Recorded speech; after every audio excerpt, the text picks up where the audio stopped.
yourself a brand new Canon ELPH 180, 190, or the 310, and you have no idea how to use it. So today I'm going to take you through a wraparound and how to use the basics of your Canon ELPH. Alright, so the basics of the Canon ELPH are simple. On the bottom, you have your tripod jack if you want to get a tripod, and your battery and SD card release door. The battery pops out by this, and you can charge it, and then it pops back in. It's a little bit trickier. You have to make sure the contacts are lined up, and simply just slide it in. There will be an arrow. This is your SD card. You have to get one of these to operate the camera. Oops, sorry about that. And it simply just slides in and clicks in just like that. Once you hear the click, you're good.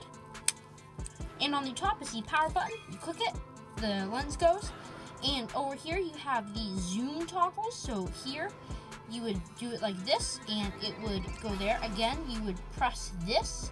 And you can see this little pictogram right here. So when this little dot on the dial goes to the dots on the body, that's what it'll do. So this way it goes in, and then this one goes out.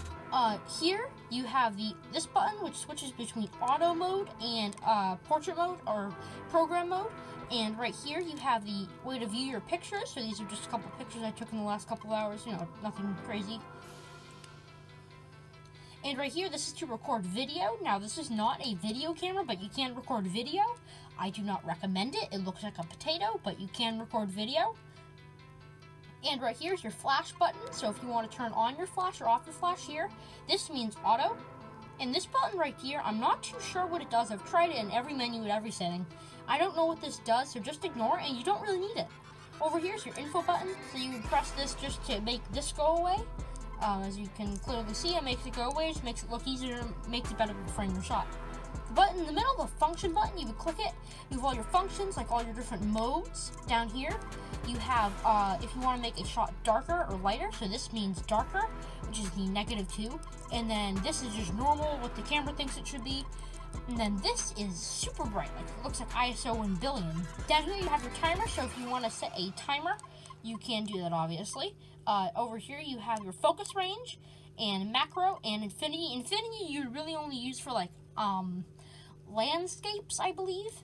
And macro is for really short close-ups, and normal you would use that for pretty much anything. Right here is your recording pixel. I would switch it to the L because it gives you better resolution. Down here is your movie quality. You do not need to worry about that.